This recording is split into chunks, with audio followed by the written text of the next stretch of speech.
இன்று 21ஆம் தேதி அக்டோபர் 2025 தமிழகம், புதுவை மற்றும் காரைக்கால் பகுதிகளுக்கான வானிலை எச்சரிக்கை மற்றும் முன்னறிவிப்பு. முதல்ல வங்கக்கடல் பகுதி பார்த்துக்கலாம். இன்று 21ஆம் தேதி அக்டோபர் காலை 5:30 மணி அளவில் தென்மேற்கு வங்கக்கடல் பகுதிகளில் ஒரு காற்றழுத்த தாழ்வு பகுதி உருவாகி, அதே பகுதி 8:30 மணி அளவில் ஆழ்ந்த காற்றழுத்த தாழ்வு பகுதியாக, அதாவது வெல் மார்க் லோ ப்ரெஷர் ஏரியாவாக அதே பகுதிகளில் நிலவுகிறது. இது மேற்கு வடமேற்கு திசையில் நகர்ந்து நாளை 22ஆம் தேதி அக்டோபர் மதியம் தென்மேற்கு மற்றும் அதனை ஒட்டிய மத்திய மேற்கு வங்கக்கடல் பகுதிகளில் வட தமிழக, புதுவை மற்றும் தெற்கு ஆந்திர கடலோர பகுதிகளுக்கு அப்பால் காற்றழுத்த தாழ்வு மண்டலமாக வலுப்பெற வாய்ப்பு உண்டு. அதற்கு அடுத்த 24 மணி நேரத்தில், அதாவது 23ஆம் தேதி அக்டோபர், மேற்கு வடமேற்கு திசையில் நகர்ந்து வட தமிழக, புதுவை, தெற்கு ஆந்திர கடலோர பகுதிகளை நோக்கி நகர்ந்து மேலும் வலுவடையும் வாய்ப்பு உள்ளது. அதாவது காற்றழுத்த தாழ்வு மண்டலம் அப்படின்றது டிப்ரெஷன், அதற்கு அடுத்த ஸ்டேஜ் அப்படின்றது டீப் டிப்ரெஷன். அதற்கான சாத்தியக்கூறு உண்டு. டீப் டிப்ரெஷன் வரைக்கும் சொல்ல முடியும். இன்னைக்கு நாளைக்கு அது புயலாக மாறுமா அப்படின்றது ஓரளவுக்கு சரியாக சொல்ல முடியும். இப்போ இந்த நிலையில இப்ப நீங்க சொல்றது வச்சு பார்க்கும்போது இன்னைக்கு இரவுக்கோ நாளைக்கு ஃபுல்லுக்கோ மழை எப்படி இருக்கும்? மழைக்கு நான் அடுத்த ஸ்லைட்ஸில் சொல்லியிருக்கேன். மழை கடலோர மாவட்டங்களுக்கு கனமழை எச்சரிக்கை அதி கனமழை எச்சரிக்கை விடப்பட்டிருக்கு. முதல்ல இந்த சினாப்டிக் சிச்சுவேஷன்ஸ் எல்லாம் பார்த்துடலாம், அப்புறம் இந்த மழை குறித்த தகவல்கள் we will see.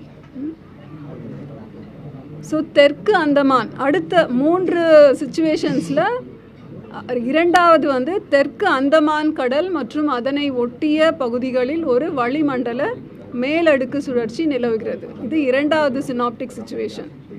மூன்றாவது அரபிக்கடல் பகுதிகளிலே நேற்று தென்கிழக்கு கடல் பகுதிகளிலே நிலவிய ஆழ்ந்த காற்றழுத்த தாழ்வு பகுதி இன்றும் அதே பகுதியில் நிலவுகிறது. இது மேற்கு திசையை நோக்கி மெதுவாக நகர்ந்து அடுத்த 24 மணி நேரத்தில் காற்றழுத்த தாழ்வு மண்டலமாக வலுப்பெறும் வாய்ப்பு உள்ளது. இந்த 3 சினாப்டிக் சிச்சுவேஷன்ஸ். கடந்த 24 மணி நேரத்தில் மழையின் டேட்டா பார்த்திங்கன்னா, தமிழகத்தில் பெரும்பாலான பகுதிகளில் மழை பெய்துள்ளது. புதுவை மற்றும் காரைக்கால் பகுதிகளிலுமே மழை பெய்துள்ளது. தமிழகத்தில் வடகிழக்கு பருவமழை தீவிரமடைந்துள்ளது. அப்புறம் 4 இடங்களில் மிக கனமழை பதிவாகியுள்ளது. அதிக அளவாக ராமநாதபுரம் மாவட்டத்தில் தங்கச்சி மடத்தில் 17 சென்டிமீட்டர், பாம்பன் 15 சென்டிமீட்டர், மண்டபம் 14 சென்டிமீட்டர், வரட்டுப்பள்ளம் ஈரோடு மாவட்டத்தில் 13 சென்டிமீட்டர் மற்றும் 22 இடங்களில் கனமழை பதிவாகி உள்ளது. இன்றைய தேதி வரைக்கும், அதாவது வடகிழக்கு பருவமழை காலம் சொல்கிற 1 அக்டோபர்ல இருந்து இன்று வரை 21ஆம் தேதி அக்டோபர் வரை தமிழகத்தில் பதிவான மழை, தமிழகம், புதுவை மற்றும் காரைக்கால் பகுதிகளில் பதிவான மழை அளவு 16 சென்டிமீட்டர். இயல்பு மழை, இன்று வரைக்குமான இயல்பு மழை அளவு 10 சென்டிமீட்டர். அப்போது இயல்பிலிருந்து இன்று வரை பதிவானது இயல்பிலிருந்து 59% அதிகமாக பதிவாகி இருக்கிறது. இதில் 16 மாவட்டங்கள் இயல்பை விட மிக அதிகமாக பதிவாயிருக்கு.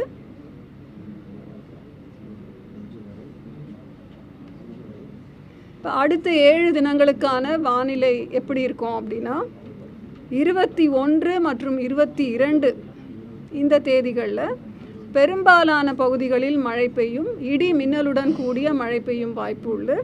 புதுவை மற்றும் காரைக்காலிலும் இதே போல் இடி மின்னலுடன் மழை பெய்ய வாய்ப்புண்டு. 23ஆம் தேதி தமிழகத்தின் அநேக இடங்களில் புதுவை மற்றும் காரைக்கால் பகுதிகளில் மழை பெய்யும் வாய்ப்பு. 24 27 வரைக்கும் தமிழகத்தில் ஒரு சில இடங்களில் புதுவை மற்றும் காரைக்கால் பகுதிகளிலும் மழை பெய்யும் வாய்ப்பு உண்டு. இப்போது கனமழை, மிக கனமழை, அதி கனமழைக்கான எச்சரிக்கை. இப்போ பார்த்தீங்கன்னா இன்று, அதாவது இன்று காலையிலிருந்து நாளை காலை 8:30 மணி அளவுடன் எந்தெந்த மாவட்டங்களில் அதி கனமழை எதிர்பார்க்கிறோம் அப்படின்னா 8 மாவட்டங்களில், கடலோர மாவட்டங்களில் அதி கனமழை எதிர்பார்க்கிறோம்.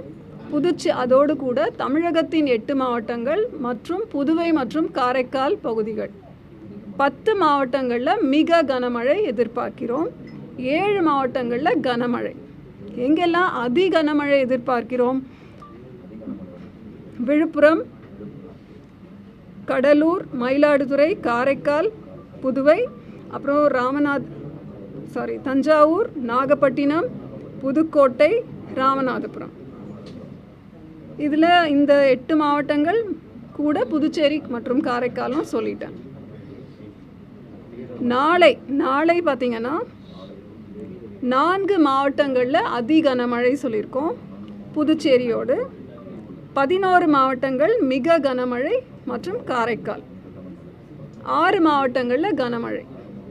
எந்த 4 மாவட்டங்கள் அதி கனமழை எதிர்பார்க்கிறோம் 22ஆம் தேதி அக்டோபர்னு சொன்னீங்கன்னா செங்கல்பட்டு, விழுப்புரம், கடலூர், மயிலாடுதுறை மற்றும் காரைக்கால், புதுச்சேரி. சென்னையை பொறுத்தவரை கேட்டிங்கன்னா சென்னைக்கு 21 மற்றும் 22ஆம் தேதி நாம் மிக கனமழை எச்சரிக்கை தந்திருக்கிறோம். 23ஆம் தேதி 5 மாவட்டங்களுக்கு மிக கனமழையும் 6 மாவட்டங்கள் மற்றும் புதுச்சேரிக்கு கனமழை எச்சரிக்கையும் தந்திருக்கிறோம். அப்புறம் 24ஆம் தேதி ஒரு 6 மாவட்டங்கள், மலை மாவட்டங்கள், நீலகிரி, கோவை, ஈரோடு மற்றும் கிருஷ்ணகிரி, தருமபுரி, சேலம் கனமழை எதிர்பார்க்கிறோம். ஸோ 4 நாட்களுக்கு இந்த மழைப்பதிவு குறித்து ஒரு தகவல். அது மீனவர்கள் முதலாம் அறிவுறுத்தல் 21ஆம் தேதி காலைக்குள்ள ஆழ்கடலிலிருந்து வராத மீனவர்கள் உடனடியாக கரைக்கு திரும்புமாறு அறிவுறுத்தப்படுகிறார்கள். 21 இன்றிலிருந்து 26ஆம் தேதி வரைக்கும் சூறாவளி காற்று மணிக்கு 45 முதல் 55 கிலோமீட்டர் வேகத்திலும் இடையிடையே 65 கிலோமீட்டர் வேகத்திலும் வீசக்கூடும். எந்தெந்த பகுதிகள்னு பார்த்தீங்கன்னா 21ஆம் தேதி இப்போ தென் கிழக்கு வங்கக்கடல் பகுதி, அதனை ஒட்டிய தென் மேற்கு வங்கக்கடல் பகுதி, அந்தமான், தெற்கு அந்தமான் பகுதிகள் மற்றும் அரபிக்கடல் பகுதிகளில் கேரள, கர்நாடக கடலோர பகுதிகள், லட்சத்தீவு, மாலத்தீவு பகுதிகள், தென் கிழக்கு அரபிக்கடல் பகுதிகள். 22ஆம் தேதி தமிழக கடலோர பகுதிகள், அதனை ஒட்டிய தெற்கு ஆந்திர கடலோர பகுதிகள் மற்றும் தென்கிழக்கு, தென்மேற்கு வங்கக்கடல் பகுதிகள், அந்தமான், தெற்கு அந்தமான் கடல் பகுதிகள், அரபிக்கடல் பகுதிகள்.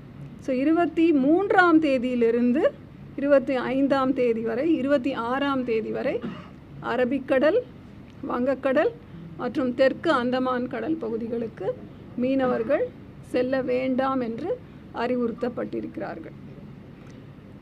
இப்பொழுது சென்னையை பொறுத்தவரைக்கும் வானம் மேகமூட்டத்துடன் காணப்படும். நகரின் ஒரு சில பகுதிகளில் கன முதல் மிக கனமழை எதிர்பார்க்கப்படுகிறது. அதிகபட்ச வெப்பநிலை 28 ஒட்டியும் 28 டிகிரி செல்சியஸை ஒட்டியும், குறைந்தபட்ச வெப்பநிலை 24லிருந்து 25 டிகிரி செல்சியஸை ஒட்டியும் இருக்கக்கூடும். இந்த இங்கிலீஷ் ப்ரெஸ் பிரீஃபிங். எது மெயின் போர்ஷன் இங்கிலீஷா தமிழ்? அந்த போர்ஷன் திரும்ப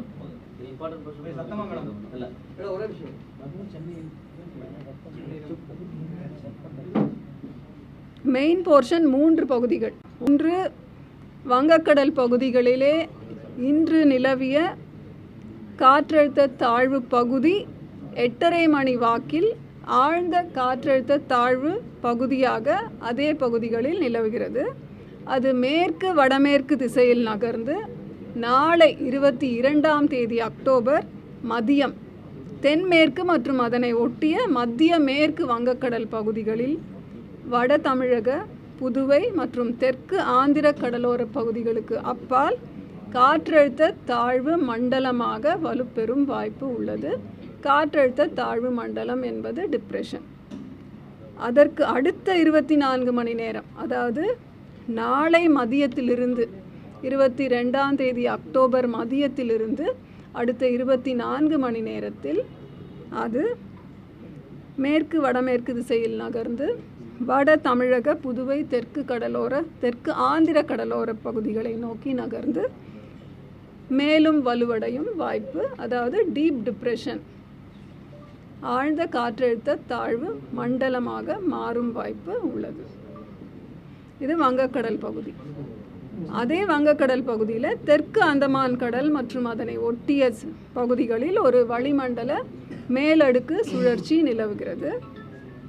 அரபிக்கடல் பகுதி பார்த்திங்கன்னா நேற்று 20ஆம் தேதி அக்டோபர் தென்கிழக்கு அரபிக்கடல் பகுதிகளில் நிலவிய ஆழ்ந்த காற்றழுத்த தாழ்வு பகுதி இன்று காலை 8:30 மணி அளவில் அது அதே இன்டென்சிட்டி, தட் இஸ் அதே ஆழ்ந்த காற்றழுத்த தாழ்வு பகுதியாகவே நிலவுகிறது.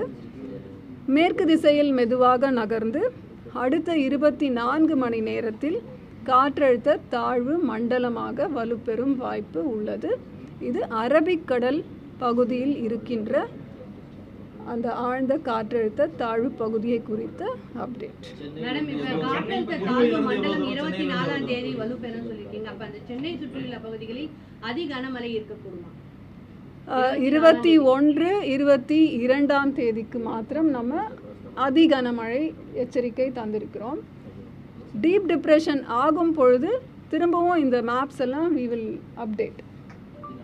சென்னையில இருந்து எவ்வளவு தூரத்துல இன்னைக்கு ரெட் அலர்ட் கொடுக்கப்பட்ட மாவட்டங்கள் உத்தரா சென்னையில இருந்து எவ்வளவு தொலைவில் இருக்கு? ஒரு 400 கிலோமீட்டர் தொலைவில் அந்த ஆழ்ந்த காற்றழுத்த தாழ்வு பகுதி நிலவுகிறது. சென்னையில இருந்து இன்னைக்கு ரெட் அலர்ட் கொடுக்கப்பட்ட மாவட்டங்கள் எவ்வளவு மழை?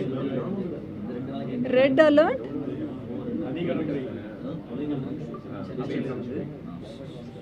ராமநாதபுரம் ரெட் அலர்ட் கொடுத்துருக்கோம். அதில் இன்னைக்கு வந்து 17 சென்டிமீட்டர் மழை அளவு பதிவாயிருக்கு. அதிகபட்சம் 17 சென்டிமீட்டர். பாம்பனில் 15 சென்டிமீட்டர், மண்டபத்தில் 14 சென்டிமீட்டர். இன்று காலை 8:30 மணி அளவோடு முடிஞ்சது. இன்றைக்கும் அதிகன மழை எதிர்பார்க்கிறோம். சென்னையை பொறுத்த வரைக்கும் நமக்கு ஒரு 6 சென்டிமீட்டர், மேடவாக்கத்தில் தான் 10 சென்டிமீட்டர் பதிவாக இருந்தது. இப்போ நீங்கள் அரபிக்கடலையே டிப்ரெஷன் இதுவும் மேலடுக்கு சுழற்சியும் இருக்கு, பிளஸ் காற்றழுத்த தாழ்வு மண்டலமாகவும் இருக்கு, ரெண்டும் இருக்கு. அதாவது முதல்ல மேலடுக்குகளில் இருக்கின்ற மேலடுக்குகள் இருக்கின்ற சுழற்சி தான் வந்து சாதகமான சூழல் நிலவும் பொழுது அது காற்றழுத்த தாழ்வு பகுதியாக மாறும். ஆனால் எப்போவுமே இந்த சீசன்னு பார்த்திங்கன்னா ஏதோ ஒரு பகுதியில் இந்த காற்றழுத்த சுழற்சி இருந்துட்டு தான் இருக்கும். சைக்ளோனிக் சர்க்குலேஷன்னு சொல்லுவோம். அந்த சுழற்சி இங்கே இருந்துகிட்டே இருக்கும். பர்டிகுலராக அக்டோபர் மாதம்னு பார்த்திங்கன்னா இந்த ஈக்வட்டோரியல் ட்ரஃப் ஜோன் அப்படின்னு சொல்லுவோம். அந்த இடத்துல இந்த சுழற்சிகள் இருந்துகிட்டே தான் இருக்கும். மேம், இந்த 24th அந்த டிப்ரெஷன், டீப் டிப்ரெஷன் வந்து புயலா மாறதுக்கான காரணம் 24th அன்னைக்கு தெரியுங்களா? நாளைக்கு டீப் டிப்ரெஷன் அடுத்த ஸ்டேஜ் வந்து புயல் தான். அதுக்கான பாசிபிலிட்டிஸ் வந்து 24ங்களா? அதாவது நாளைக்கு நமக்கு ஓரளவுக்கு சரியா சொல்ல முடியும். டீப் டிப்ரெஷன் அடுத்த ஸ்டேஜ் நாளைக்கு தான் சொல்ல முடியும். பட் டைலூட் பாசிபிள் இருக்கு. டிப்ரெஷன் ஆன உடனே நம்மளால அதை சொல்ல முடியும். ஒரு டைலூட் ஆக பாசிபிள் இருக்குங்களா? அதாவது பல மாடல்ஸ் நம்ம எல்லாமே வந்து ஃபோர்சி பண்ணுறது வந்து கணினிசார் கணிப்புகள் தான், நியூமரிக்கல் வெதர் ப்ரெடிக்ஷன் மாடல்ஸ். ஒரு 10 மாடல்ஸ் இருக்குதுன்னு வச்சுக்கோங்க. ஒரு மாடலும் ஒரு மாதிரி சொல்லும். அதில் ஒரு டைவர்ஜன்ஸ் இருக்கும். அதாவது பரந்த ஒரு ஏரியாவை அது குறிப்பாக சொல்லும். ஆனால் நம்ம தரவுகளையும் நம்ம பார்க்கணும். எப்படின்னா ஐஎம்டியில் கோஸ்டல் கடலோர பகுதிகளில் நிறைய அப்சர்வேட்ரிஸ் இருக்குது. அந்த அப்சர்வேட்ரிஸ்லாம் நமக்கு வந்து காற்றின் அழுத்தம், காற்றின் வேகம், திசை இதெல்லாம் காணிச்சிட்டே வரும். ஸோ அந்த 24 மணி நேரத்தில் ப்ரெஷர் டிபார்ச்சர்ன்ற ஒரு ஆப்ஷன் இருக்குது. அந்த ப்ரெஷர் எவ்வளவு குறைவாக இருக்கிறது அப்படின்ற ஒரு தரவு நம்மகிட்ட கிடச்சா எந்த இடத்தை நோக்கி அந்த ஒரு சிஸ்டம் நகர்ந்து கொண்டிருக்கிறது அப்படின்ற ஒரு கணிப்பு நம்மளுக்கு கரெக்டாக சொல்ல முடியும். நாம் அதை மானிட்டர் பண்ணிகிட்டே இருக்கோம். எந்த இடத்துல அந்த ப்ரெஷர் டிபார்ச்சர் 24 மணி நேரத்திலே இந்த காற்றின் அழுத்தம் எந்த இடம், எந்த திசையில் இந்த காற்றின் அழுத்தம் இருப்பதிலேயே குறைவான அளவு எங்கே குறையுதுன்னு பார்த்துட்டே இருப்போம். அது நமக்கு ஒரு டிப்ரெஷன் ஆகும்போது கொஞ்சம் சொல்ல முடியும் நல்லா. அரபிக்கடல்ல அந்த டிப்ரெஷன் நமக்கு பாதிப்பு இருக்கும், புயலா வரும். அதாவது அந்த வாண்டட் டு ஷோ அந்த பிக்சர் சொல்லணும்னு நினச்சேன். வடக்கிலேயும் சரி தெற்குலேயும் சரி நிறைய சுழற்சிகள் இருந்துகிட்டே இருக்குது. 2-3 நாளைக்கு முன்னாடி வந்து சதர்ன் ஹெமிஸ்பியரில் ஒரு புயல் இருக்குது. அந்த புயலின் தாக்கத்தினால வங்கக்கடலில் வந்து அந்த மேகக்கூட்டம் ஒரு பறந்து விரிந்து இருந்தது. அது ரொம்ப கான்சன்ட்ரேட் ஆகாமல் இருந்தது. இப்போ அது தனியாக ஒரு சிஸ்டமாக அது வந்து இந்த மேகக்கூட்ட அமைப்போடு அது சேராமல் கொஞ்சம் விலகி இருக்குது. அரேபியன் சீயில் நம்ம அரபிக்கடலில் பார்த்த சிஸ்டமும் வந்து கொஞ்சம் இன்னைக்கு ரொம்ப ஸ்லோவாக தானே போயிருக்கு. ஸோ அதுவும் கொஞ்சம் வலுவு இழந்த மாதிரி ஒரு தோற்றம். அப்போ இது வந்து வலுவடைஞ்சிருக்கு. நம்ம வங்கக்கடலில் பொறுத்திருந்து பார்ப்போம். அது வந்து டிப்ரெஷன் வரைக்கும் இப்போ சொல்லியிருக்கோம். மானிட்டர் அண்ட் 4 க்ளவுட் பேச்சஸ் இருக்குது. நீங்கள் பார்த்தீங்கன்னா southern hemisphere and northern hemisphere பார்த்தீங்கன்னா 4 சிஸ்டம்ஸ் இருக்குது. ஸோ ஒரு 2 இப்போ அரபிக்கடல் வங்கக்கடல் ரெண்டுத்துலேயுமே பேரலாக ஒரு சிஸ்டம் இருக்கும்போது அதுக்கு ஒரு பேர் இருக்குது, ஃபுஜிவாரா எஃபெக்ட்னு சொல்லுவாங்க. ஸோ இது மாதிரி ஒன்று எது வந்து ஸ்ட்ராங்காக ஆகும் அப்படின்றது நம்ம பார்த்து தான் சொல்லணும். இந்த மாதிரி நிறைய அந்த மாதிரி இருக்குது. நமக்கு ஒரு 100 ஆண்டு தரவுகள்னு பார்த்தீங்கன்னா இந்த மாதிரி ஃபியூஜிவாரா எஃபெக்டில் வர்ற சிஸ்டம்ஸ் நிறைய இருக்குது. அதி கனமழை, மிக கனமழைலாம் சொன்னீங்க. அதி கனமழைனா எவ்வளோ மழை பெய்யும், எத்தனை சென்டிமீட்டர், அது மிக கனமழை? கனமழை சொன்னோன்னா 7 சென்டிமீட்டர்ல இருந்து 11 சென்டிமீட்டர் வரைக்கும் கனமழை. 7 சென்டிமீட்டர்ல இருந்து 11 சென்டிமீட்டர் வரைக்கும் கனமழை. ஒரு இடத்துக்குமே இப்போ நுங்கம்பாக்கம், மீனம்பாக்கம் அந்த மாதிரி சொல்கிற இடங்கள்லாம் மழைமானிகள் இருக்குது. அந்த மழைமானிகளில் பதிவார மழை கனமழைன்னு எப்போ சொல்லுவோம் அப்படின்னா 6 சென்டிமீட்டர்ல இருந்து 11 சென்டிமீட்டர் வரைக்கும் பதிவாகி இருந்தால் அது கனமழை. மிக கனமழை எப்போது அப்படின்னா 12 சென்டிமீட்டர்ல இருந்து 20 சென்டிமீட்டர் வரைக்கும் பதிவாகும் பொழுது அது மிக கனமழை. இன்றைக்கு எப்படி ராமநாதபுரமில் தங்கச்சி மடமில் 17 சென்டிமீட்டர் வந்து மிக கனமழை அந்த கேட்டகரியில் நமக்கு வருது. அதி கனமழை எப்படின்னா பாயிண்ட் லொக்கேஷன்ஸ் தான். ஒரு இடத்துலையும் மழைமானிகள் தருகின்ற தரவுகளை வைத்து 21 சென்டிமீட்டருக்கு மேல் இருந்தால் அது அதிகன மழை என்று கேட்டகரைஸ் பண்ணுறோம்.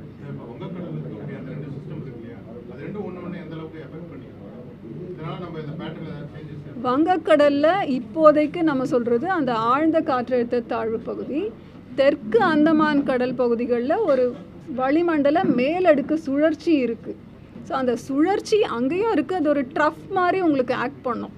அரேபியன் சி, அப்புறம் இந்த சிஸ்டம் ப்ளஸ் சவுத் அந்தமான் சீல இருக்கிற அந்த சுழற்சி, இந்த மூன்றுமே அந்த காற்றின் திசை மாறும். அதாவது ஈஸ்ட்டு இந்த சைட் வெஸ்டர்ன் காற்றின் திசை மாறும் பொழுது அந்த பகுதிகளிலே மேகக்கூட்ட அமைப்பு நல்லா ஒரு டெவலப் ஆகிறதுக்கான சாத்தியக்கூறுகள் இருக்கின்றன.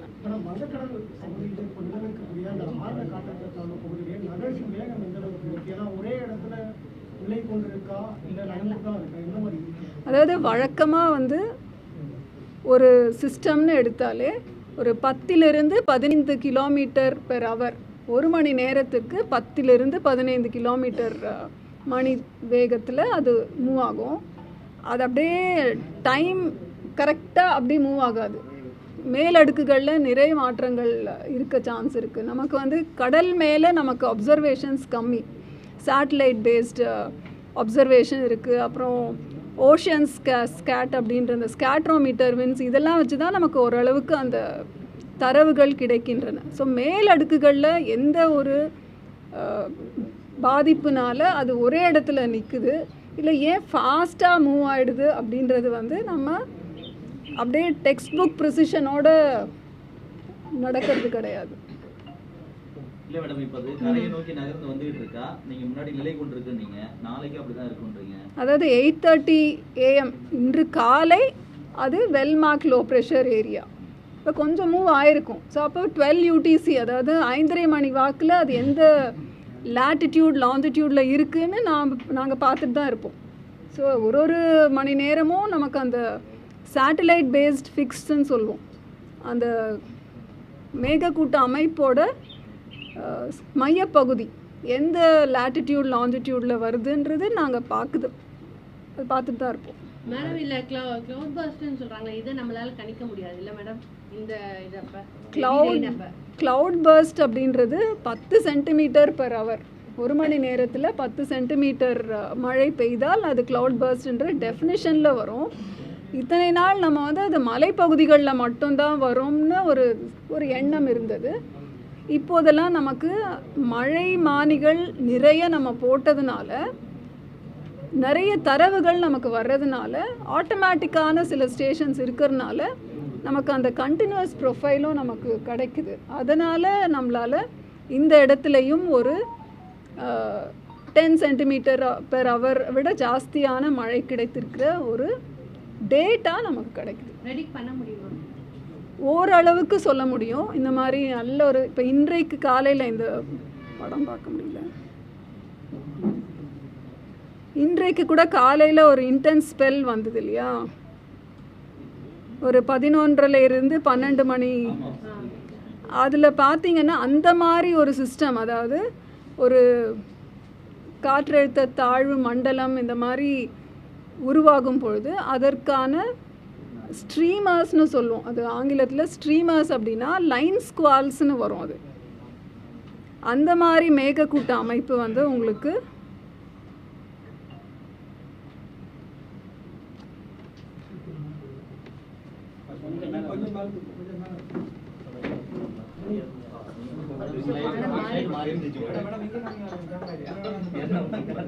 சரி அப்புறமா இதில் பார்த்துக்கலாம்.